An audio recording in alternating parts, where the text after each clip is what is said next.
Magandang hapon, Pilipinas at buong mundo. Naitay, kapuso. Pairan po ng 20 minutes ang inyong hapon. Ako po si Boy, and welcome to Fast Talk with Boy Abunda. Mga kaibigan po, ang ating mga bisita ngayong hapon. Power couple, I would describe them. Please welcome Naitay Kapuso. Sino bang unahin ko? Kian and China. Kian Cipriano and China Ortaleva.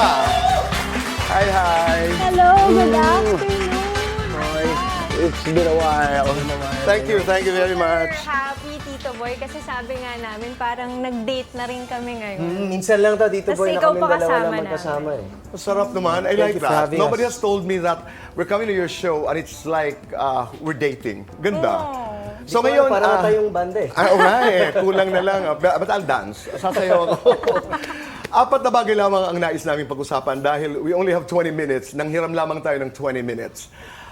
Hindi ko alam, Kian, that season 3 of Starstruck, you were top 14. And then, do we have a photo? May litrato tayo ni Kian. It's a video! Oh my gosh! It's a video! Panoorin natin. Sige nga, let's watch this. Wow. Okay, there. Wala. Wala? Wala. Oh, There. ayan na. The last guy from Manila is Kian Edward Cipriano. Itong pangalawa niyang pagsubok na pumasok sa Starstruck. He made it to the top 40, but eventually, he dropped out of the search to fulfill his dream of becoming part of a new band. Starstruck! Starstruck!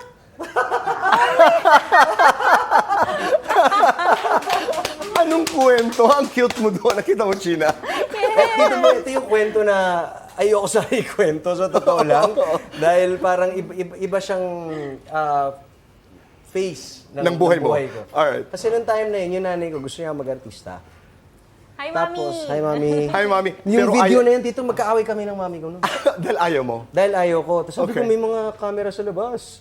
May ano raw, parang kasi hindi ko siya like, kumbaga hindi ko siya gusto talagang gawin. Was that the reason why you backed out from the top Yes, 14? kasi mas gusto ko na i-pursue yung music. Mas parang gusto ko na sumugal at tumalon sa pagbabanda at pagsusulat ng kanta, mas gusto ko na gano'n. Ito, ayan parang alam ko Oh na my gosh! It's Salem! Pero ang cute mo ah. isa siyang malaking trip. Pero I mean, Pero okay naman. naunawaan ng nanay.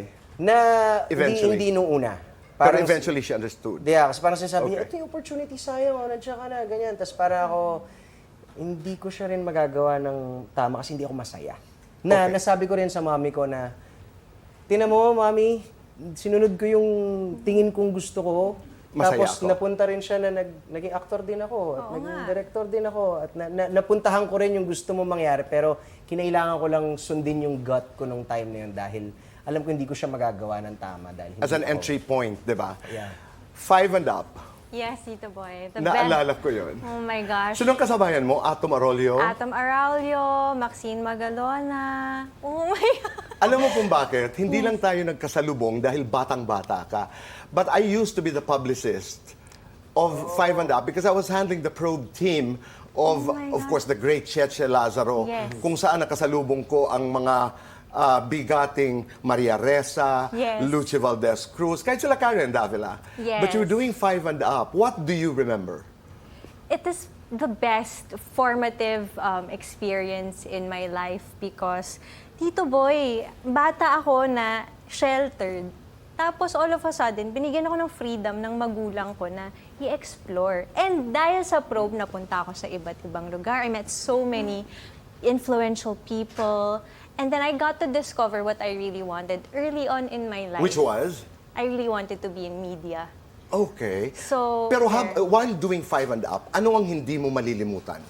Hindi ko po malilimutan talaga Like yung prominent people, sinong hindi mo malilimutang prominent person na You know what? nakasalubong? One of the most influential for me was Lucy Cruz Valdez. Oh! Because she was training me one Saturday and she gave me one of the most really valuable lessons. Which was? She said, you know what, Sheena? Learn to listen to people when you talk to them and have conversations with them. All of this, mga guide questions, mga research is there for you to read, but ang pinaka-storya ay manggagaling sa conversation. Matuto kang makinig at dun mo ibibase lahat. Galing. So, yun. Parang after nun talagang I really understood what she said and na-fuel yung stories ko nung At bata saka, ako because alam of mo, that. China, Kian, listening is not just for hosts. Yes. Kahit musikero, you listen to your gut, you listen to your Actors. audience, you listen actors. Actors. You know, as Tom Hanks would say, I drown in the eyes of my co-actor. It's really a lot of listening. Yes. Di ba? So, Luchi, if you're watching, hello. Pero Ganun nung ang buhay panahon, dito, boy. galing, nung mga panahon na yon, hindi ko rin akalain na I was dealing with some of the greatest broadcast journalists. Wala talaga. I was just working, I just wanted to survive, gusto ko sumrendo lang para may makain. But ngayon, looking back, wow, Maria Ressa, Lucci, di ba? Yes, Galing. Cheche Lazaro. Actually, ito ba yun yung sinasabi namin ni China rin palagi sa anak namin, lalo si Stellar, yung panganay, na lagi kang matutong makinig sa lahat ng gagawin mo. Kung anong gusto mong pasukin, basta anong interest mo, matuto kang makinig. Kasi yun ang buhay. Kailangan matuto ka lang makinig. Tama. Para Tama. You know, maintindihan mo. in my hosting classes, meron kami, just listen. Yes. And then build the conversation from Yeah. there. Okay, iwanan natin yung beginnings. You know, there's another story that I wanted to talk to you about. Let's talk about the prom. Ano ang kwento? Napaka-interesante. Kasi Tito Boy, nung panahon na yun, ito yung parte ng pag-aartista ko na talagang sobrang daming racket. nangyayari. Yan yung pinaka-tugatog ng love team namin ni Richard Gutierrez. Tapos, Ikwento ko na. Ikwento mo na. yun- Ikwento ko na. Oo. Ang dami mong ano eh, Tapos, dami mong hindi, intro eh. teka lang. May Oh. stylist po kasi ako doon na pinsan niya. Yan. Yan. Pinsan ko. And then? So yung pinsan ko, kami may prom kami sa school. Tapos sabi niya, Insan, gusto mo ba ng artista na kadate? Na-date. So ako, syempre naman, bidang-bida ako sa mga kabatch ko noon, di ba? May artista. Sino? China Hortaleza. Oo naman, talaga ba? Sige, game na game. Sige, ako bahala, balitaan kita. Hindi ako medyo na ako, pare, kadate ko raw, artista. Artista. Okay. Binalikan ako nung pinsan ko, sabi niya, hindi pwede si China. Pero nagbigay siya sa'yo ng, yung mga, alam mo yung ID picture dati. Yung mga Yung wallet picture, wallet size. talaga, yung picture. wallet size, di ba? May pirma, may autograph. Pinirmahan ko yon. Naalala ko nakalagay take care ata. Ganun ka generic. Take care. Tapos, yan. akala ko talaga, Tito Boy, inquiry siya ng trabaho na makakadate ko. Parang, Magbabayad pa pala ako dito, boy. Hindi ko alam. May racket pa pala ako. Okay. Oo, ganun siya. Ito ang tanong ko, dahil meron po akong alam, anong nangyari doon sa picture? Wala na.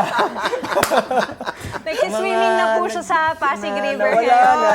Kasi mga bagay-bagay na ayaw mo ng problema. Ayaw na natin na magalit, ganyan. So, nawala tuloy yung memento na yun. Oo nga eh, Malay ko ba dahil... Malay mo nga Dahil naman. naitapon sa ilog at kung sino bakit, huwag na natin balikan yun. Okay. When you talk about your love story, and if you were to choose one highlight of that love story, aside from the prom, ano yun? For me, the one thing that sticks out is yung pag-reconnect namin after namin trinay i-kill yung spark. You tried to kill the spark. Yeah. Yes, Ayaw Tito niyo talaga? Boy.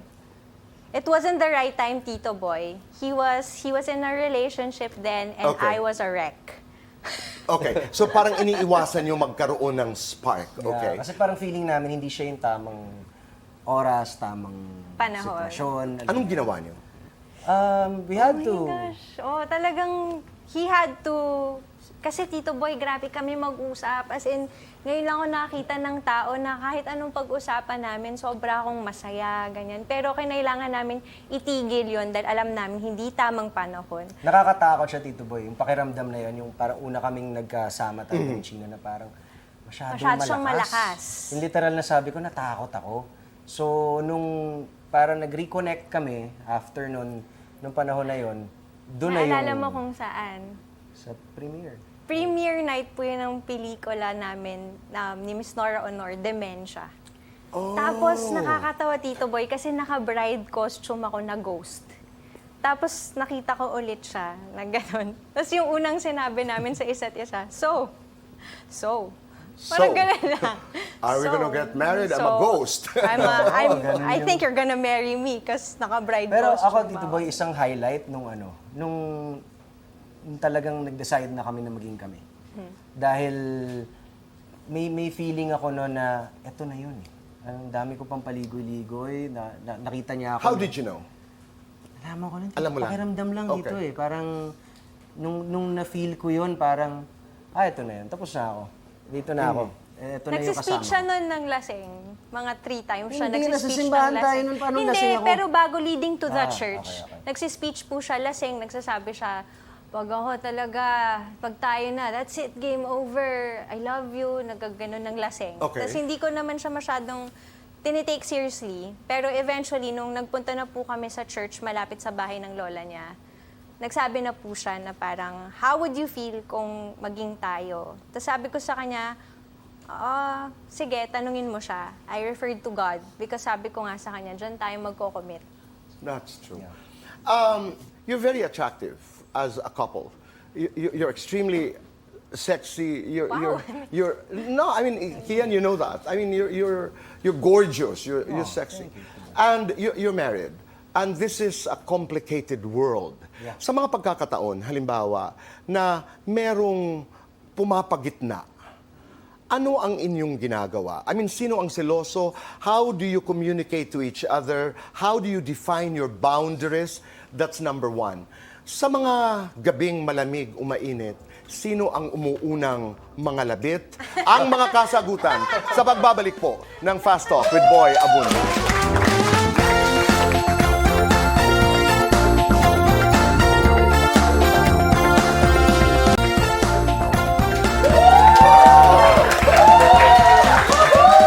Back on the show, fast shoutouts. Thea Enriquez ng Bulacan, Roque Cajudo, Arteaga ng Tacloban City, Charles Cesar ng Davao City. Happy birthday, Bam Salvani.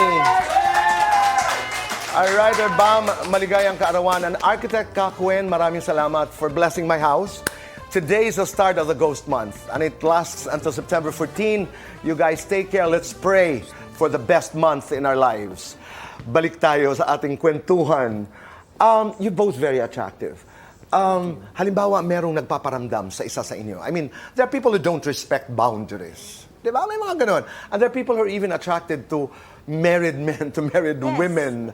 I mean, I don't know what's happening to the world, but paano nyo hinahandle yun? We have not had that experience currently. There's another thing that we have to fight about, Tito Boy. Iba yung pumapagitna sa amin.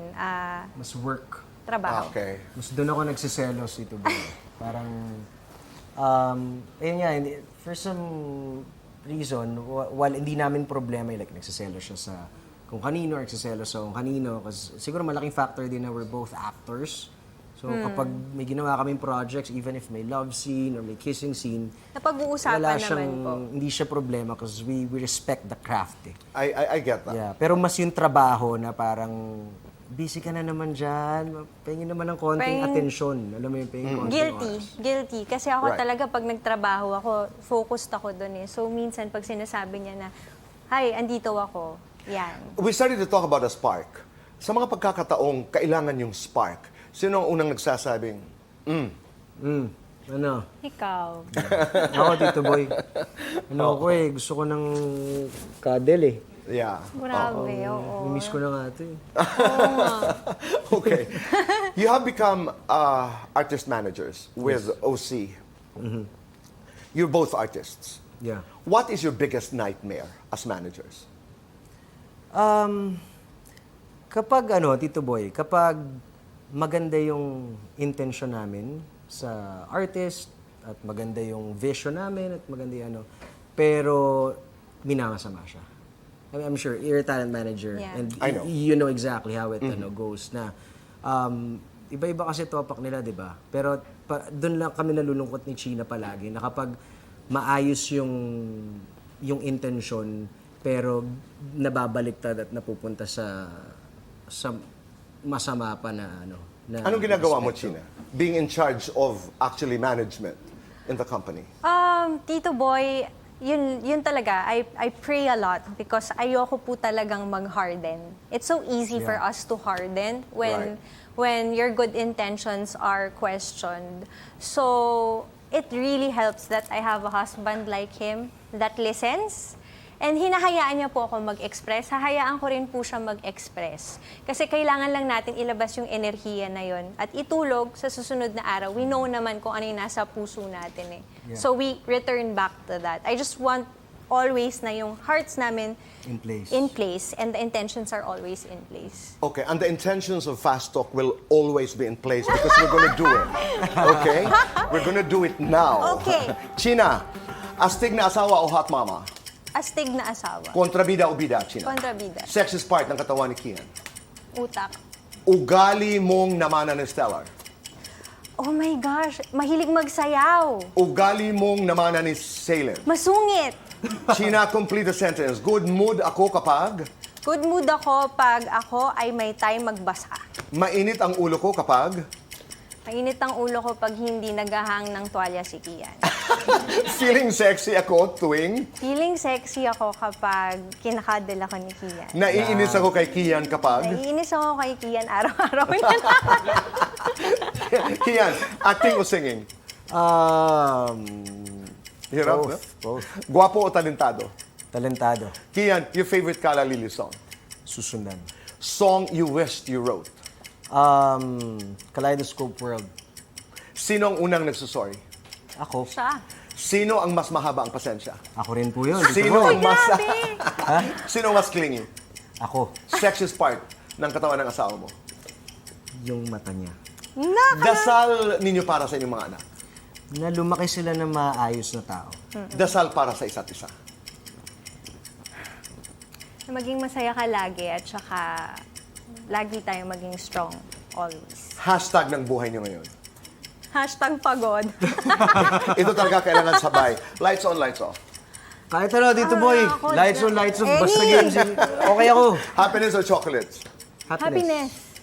Best time for happiness, umaga, tanghali, hapon, gabi. Kahit ngayon, Tito Boy. Now. Kahit ngayon, game na game ako If dyan. your love story is a song, ano ang title? And Ano? free. Free fall. Oh, interesting. Pero kanina sabi ni China, anong namana ni Stellar ba, ni Salim sa'yo? Pagsayaw? Si Stellar po pagsayaw. Tapos si Talaga? Salem super sungit po niya. Sige nga, turuan mo nga ako sumayaw ngayon. Yan. Meron akong inaral sa TikTok, Tito Boy. Okay. Ganito siya muna. Okay. Oh. Medyo mahirap siya. Ikaw, Oh, ganun, Tito Boy. galing. Hindi ko kaya mga pagganong ka. China, Kian, maraming salamat. Maraming salamat. So much. Thank you so much. Thank you, Kian. Thank you.